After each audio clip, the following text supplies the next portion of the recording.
Assalamualaikum warahmatullahi wabarakatuh. Perkenalkan, nama saya Nuftali Ramawati dari Prodi Pendidikan Bahasa Indonesia. Saya di sini menjelaskan tentang ontologi, epistemologi, dan aksiologi. Yang pertama, saya akan menjelaskan tentang ontologi. Menurut bahasa, ontologi berasal dari bahasa Yunani, yaitu on atau ontos, being atau ada, dan logos seperti logik atau ilmu. Jadi ontologi bisa diartikan the theory of being being atau teori tentang keberadaan sebagai keberadaan, atau ilmu tentang yang ada.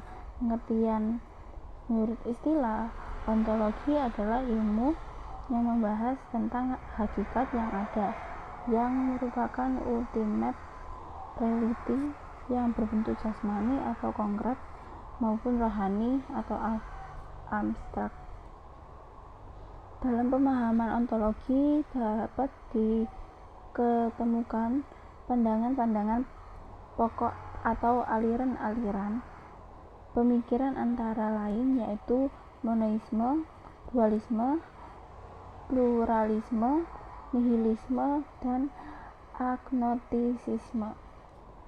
Selanjutnya ada hakikat ontologi. Ontologi adalah ilmu yang membahas hakikat yang ada, yang merupakan realita pamungkas yang berbentuk fisik dan rohani.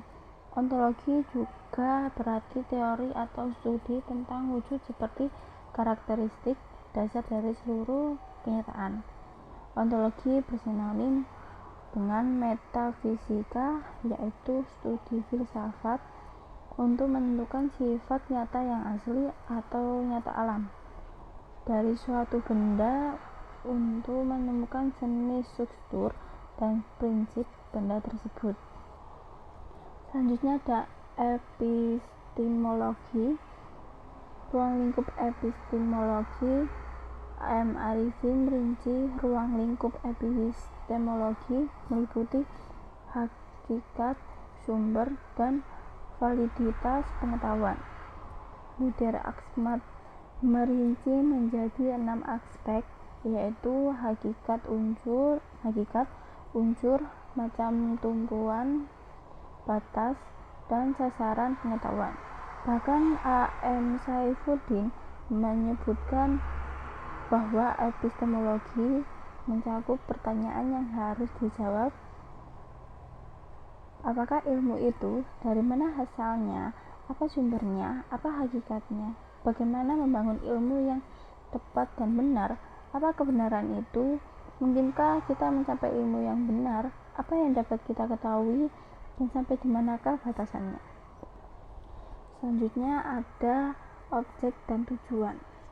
Objek epistemologi ini menurut Jujun S. Surya Sumantri berupa segenap proses yang terlibat dalam usaha kita untuk memperoleh pengetahuan.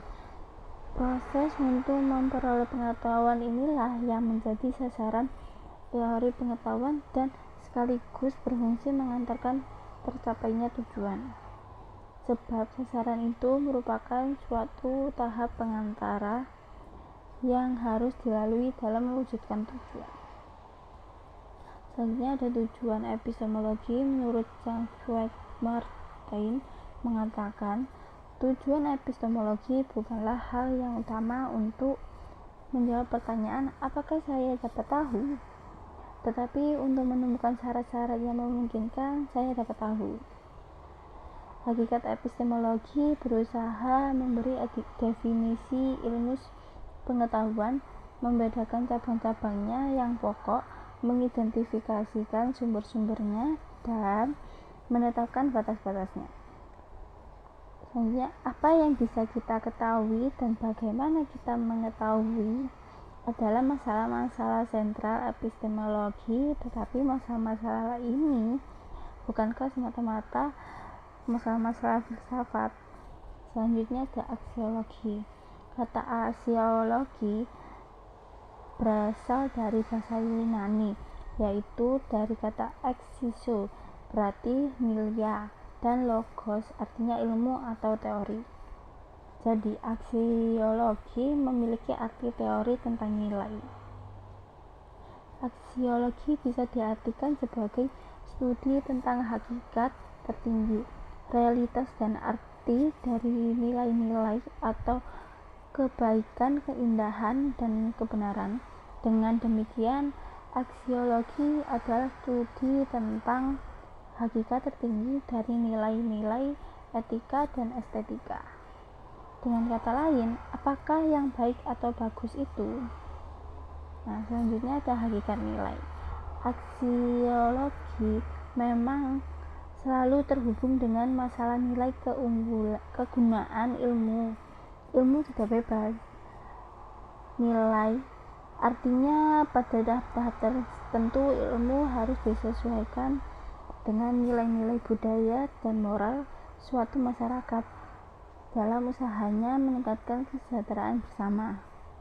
Selanjutnya, menilai dari sebuah filsafat dalam perspektif aksiologis yaitu dengan melihat pada apakah suatu nilai bersifat objektif atau bersifat subjektif. Kenapa bisa dikatakan objektif? Jika nilai-nilai tidak tergantung pada subjek atau kesadaran yang menilai, tolak ukur suatu gagasan berbeda pada objeknya, bukan pada subjeknya yang melakukan penilaian. Simpulannya yaitu yang pertama, perspektif ontologi adalah ilmu yang membahas tentang hakikat yang ada, yang merupakan realitas pemungkas berbentuk fisik dan rohani.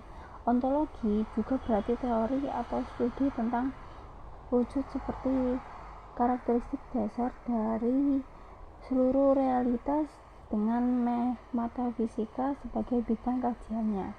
Yang kedua ada perspektif epistemologi adalah ilmu yang mempelajari asal-usul mula atau sumber, struktur, metode, dan validitas suatu ilmu pengetahuan. Dalam menemukan sumber ilmu pengetahuan dapat dilakukan sebagai beberapa metode, yaitu empirisme, prisisme, intuisionisme, fenomenalisme, rasionalisme, dan metode ilmiah. Yang ketiga ada perspektif aksiologi berkaitan dengan nilai atau etika dan estetika ilmu pengetahuan. Pada dasarnya, ilmu harus digunakan untuk kemaslahatan manusia. Ilmu dapat dimanfaatkan sebagai sarana untuk meningkatkan taraf hidup manusia dan kesejahteraannya dengan menitik beratkan pada kodrat dan martabatnya. Baik, terima kasih dari saya. Sekian. Wassalamualaikum warahmatullahi wabarakatuh.